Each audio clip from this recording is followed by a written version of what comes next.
अगर तुम्हारा सपना तुम्हारा नशा है तो तुमको भगवान भी हरा नहीं सकता। बहुत बड़ा मंत्र है सर ये। अगर तुम्हारा सपना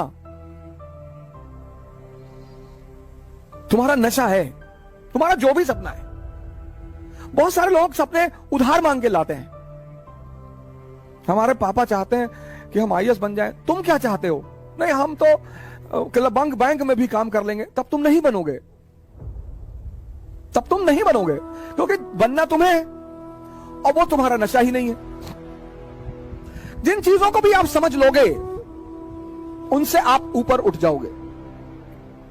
यह सबसे बड़ा सूत्र है सर, भागने की कोई आवश्यकता नहीं। जिन जिन चीजों को भारतीय अभिभावकों ने, मां बाप ने दबाने की कोशिश की, आज वही सब चीजें, सेक्स पर बात मत करो, सेक्स पे चर्चा मत करो, सेक्स पर नाम मत लो।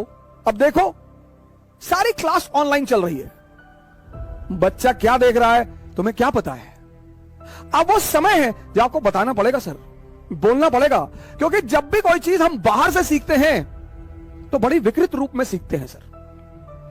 भारत में एक ग्रंथ है विज्ञान भारोतंत्र, जबरदस्त ग्रंथ है सर। उसी पर आधारित ओशो ने किताब लिखी संभोग से समाधि। उस किताब में सेक्स की कहीं चर्चा ही नहीं है। शंकर जी का बड़ा संबंध रहा नशे से। मैं बड़ा इस मामले को लेकर बड़ा चिंतित रहता था कि यार भगवान का नशे से क्या, ये क्यों धतूरा चढ़ाते हो, उस पर क्यों भांग चढ़ाते हो? सर उसका बड़ा आध्यात्मिक महत्व है। उसका इतना आध्यात्मिक महत्व है कि अगर हमारे देश का आदमी समझ जाए उस बात को, और वो सबके लिए है सर। मन दो चीजों से काबू में आएगा, या तो नशे से या ध्यान से, और शंकर जी का संबंध दोनों से है। मजेदार बात देखिए, प्रथम योगी माने जाते हैं विश्व के, ब्रह्मांड के। मन जो है वो दो चीजों से काबू में आएगा, एक तो नशे से, पर नशे से वो कुछ समय के लिए आएगा, कुछ समय के लिए आपको दुनिया का सारा दर्द भुला देगा, 4 घंटे 5 घंटे 6 घंटे, लेकिन 6 घंटे बाद वो फिर जिंदा हो जाएगा और दर्द हो जाएगा। फिर जब और दर्द हो जाएगा तो व्यक्ति फिर और नशे की तरफ भागेगा, फिर ऐसा हो जाएगा कि वो नशा उसे मार डालेगा। तो वो नशा, वो धतूरा, वो भांग, वो गांजा, ये जितनी भी नशे की चीजें हैं, ये भोलेनाथ पे चढ़ाई जाती है कि प्रभु ये तुम ले लो और ध्यान हमको दे दो। भारतीय संस्कृति के सुपरस्टार है सर, सुपरस्टार।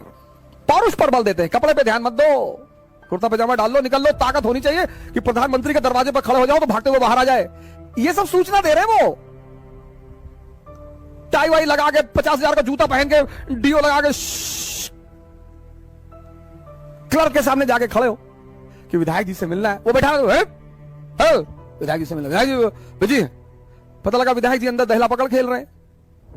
बहुत सारे लोग जीवन यापन के साधन ढूंढ रहे हैं, एम्प्लॉयमेंट के साधन ढूंढ रहे हैं। बहुत सारे लोगों को महत्वाकांक्षा और जीवन यापन में फर्क ही नहीं पता। महत्वाकांक्षा एक नशा है।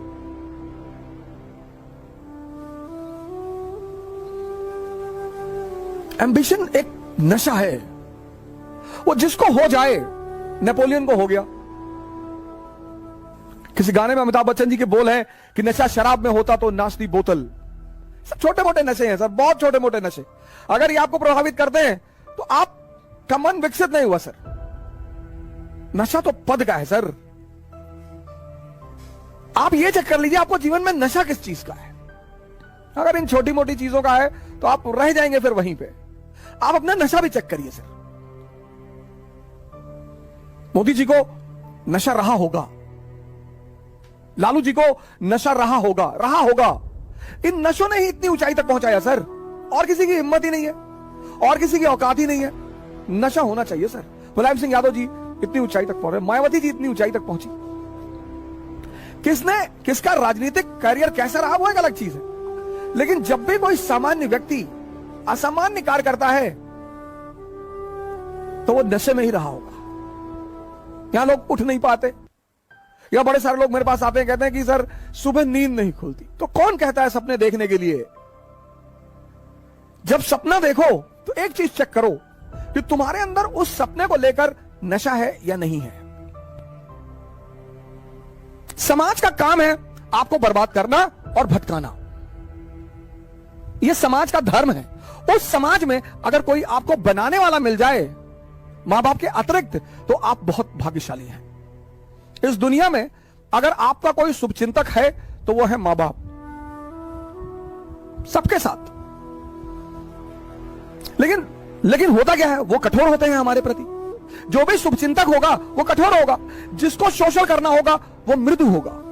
जैसे पड़ोस की आंटी, उनको कोई काम है, और बेटा बबलू कैसे हो बेटा, दिखाई नहीं पड़े, बेटा हमारा आटा लिया देते चक्की से, लो। अब मां इस तरह से नहीं बोलेगी, मां कहेगी बदतमीज कहां मरा हुआ था। तो अब हम ह्यूमन नेचर है हमारा, तो हमें मां बाप बड़े बुरे लगते हैं। लेकिन सूत्र यही है सर, जो भी आपके प्रति कठोर है वो आपका भला सोचता है, और जो भी आपके प्रति मृदु है, अच्छा बोलता है, आपकी सिर्फ तारीफ करता है, वो आपके शोषण के फिराक में है। जय हिंद।